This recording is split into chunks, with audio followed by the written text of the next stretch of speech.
Hi! Good morning, my dear grade 11 students. Happy New Year to all of you. How are you today? I hope that all of you are doing fine. Are you excited to learn our new lessons?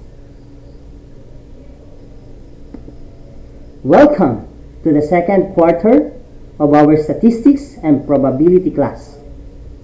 Today, I will be presenting to you Chapter 5, which is all about conducting hypothesis testing.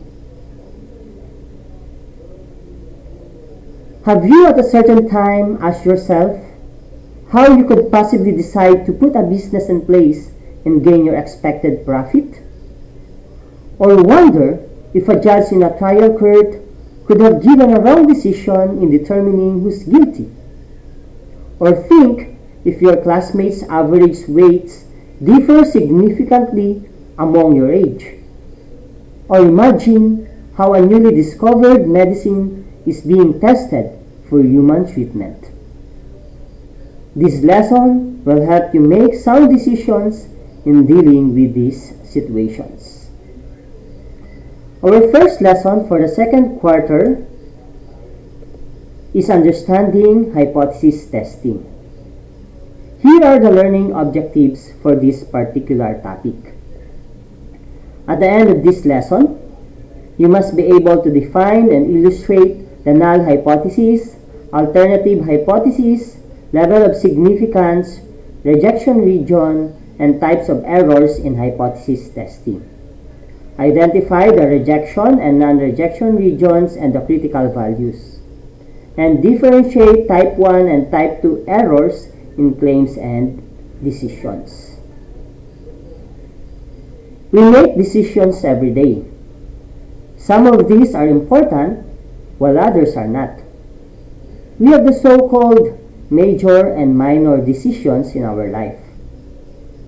In decision making, we usually follow certain processes.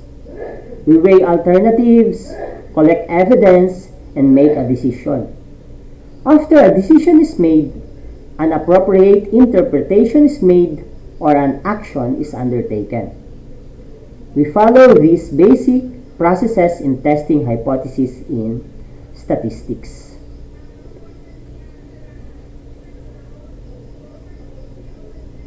What is a hypothesis testing? Hypothesis testing is a decision-making process for evaluating claims about a population based on the characteristics of a sample purportedly coming from that population. The decision is whether the characteristic is acceptable or not.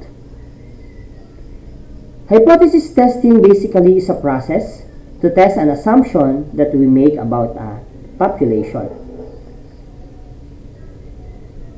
What is a hypothesis?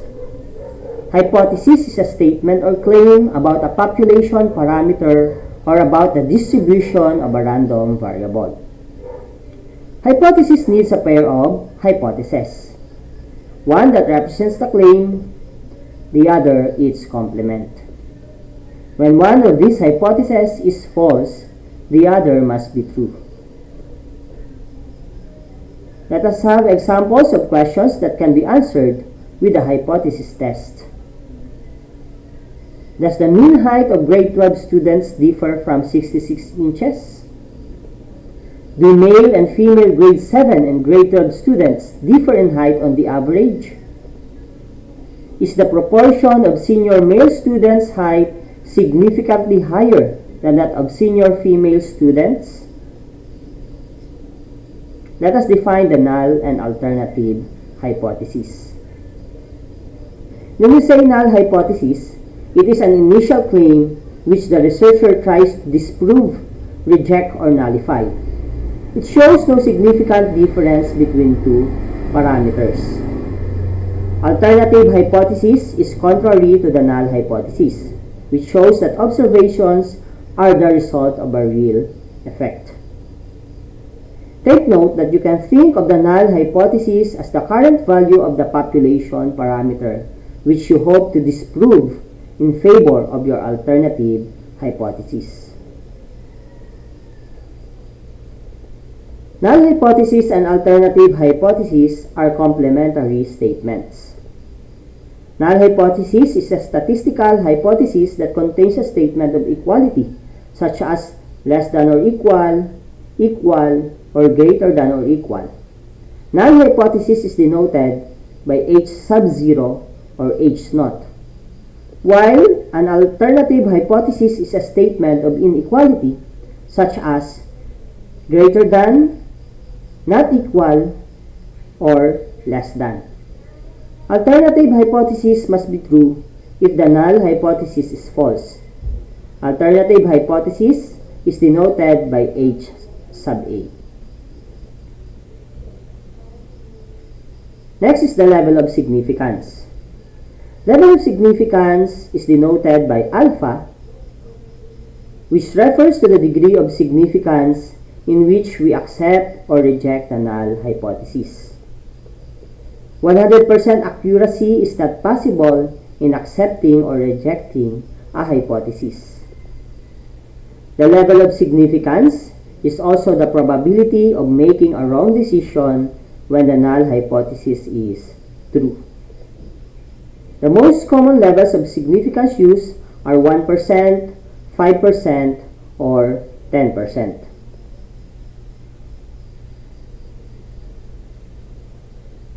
Let's take a look at this example. Maria uses 5% level of significance in proving that there is no significant change in the average number of enrollees in the 10 sections for the last 2 years.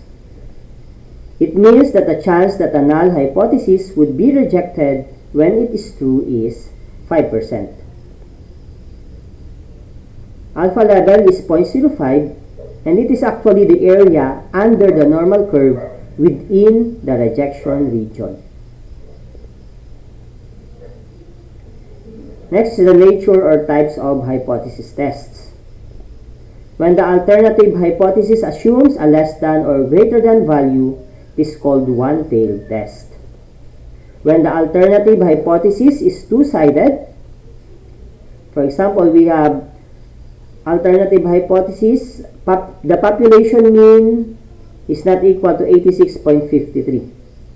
So it is called a two-tailed test. So in a one-tailed test, it can be a left-tailed test using less than symbol, or it can be a right-tailed test using a greater than symbol. And another nature or type of hypothesis test is a two-tailed test wherein the symbol being used is not equal. In a left-tailed test, the alternative hypothesis contains the less than inequality symbol.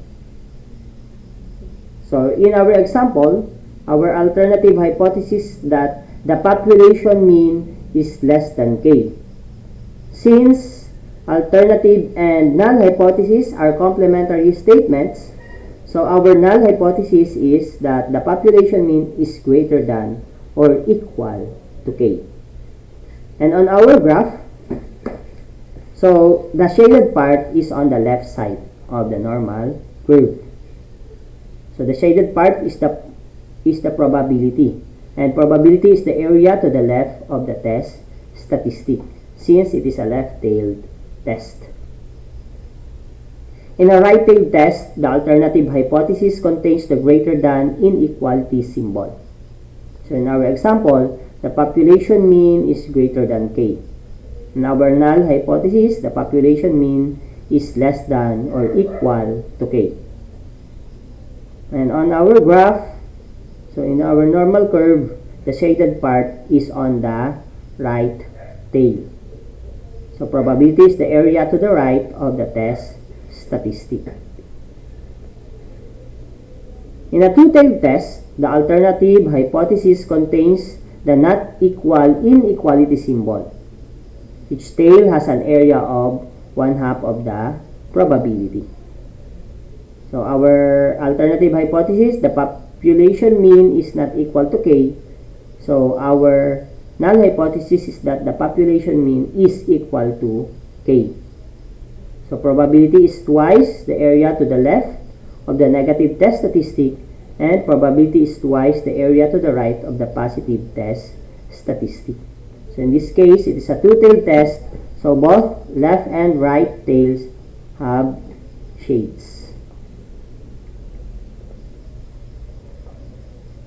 Next, let us define the rejection region, non-rejection region, and critical value.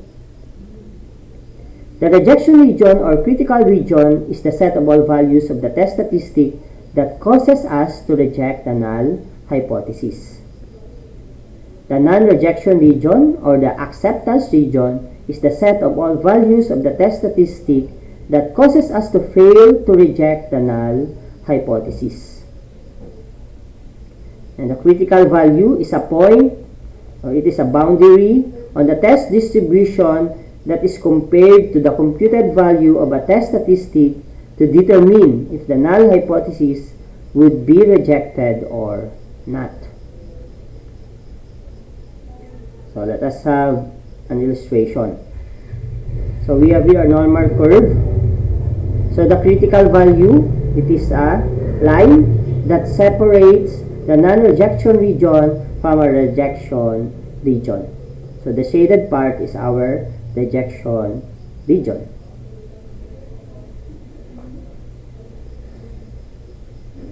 So there are two decisions in hypothesis testing. No matter which hypothesis represents the claim, always begin the hypothesis test assuming that the equality condition in the null hypothesis is true. At the end of the test, one of two decisions will be made. Either you will reject the null hypothesis or you will fail to reject the null hypothesis. Because your decision is based on a sample, there is the possibility of making a wrong decision. So meaning, there is a possibility for us to commit errors since our decision is based on sample. And there are type 1 and type 2 errors. Rejecting the null hypothesis when it is true is called a type 1 error with probability denoted by alpha.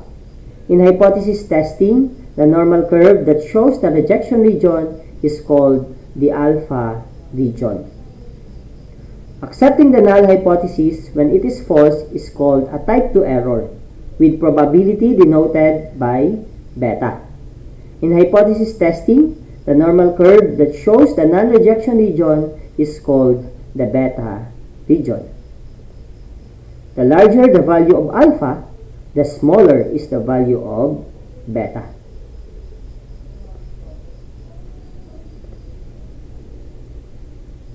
Okay, so we have here two normal curves.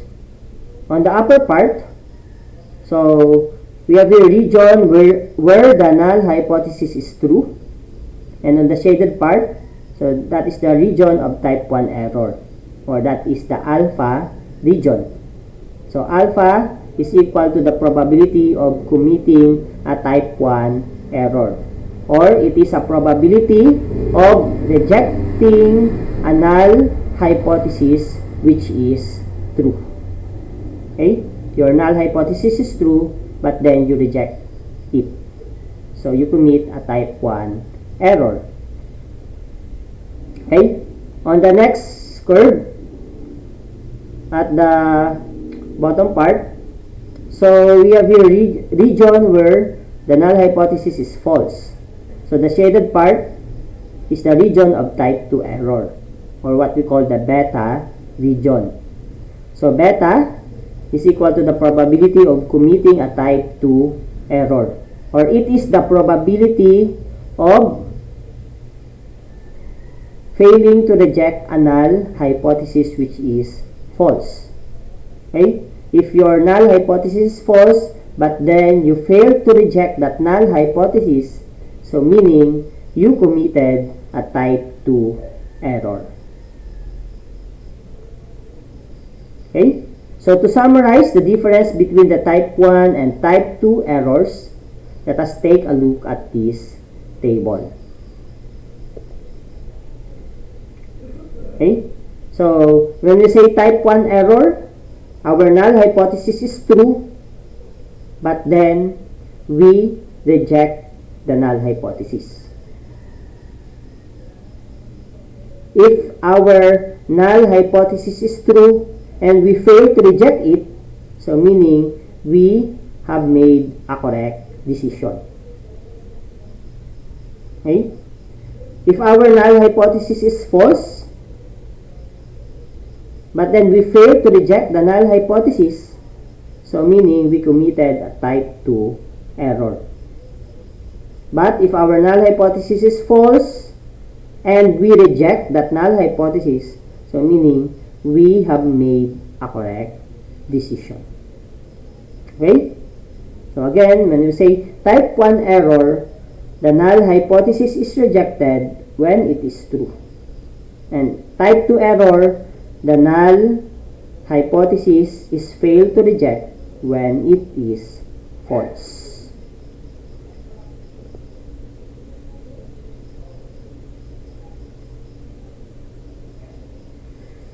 Okay?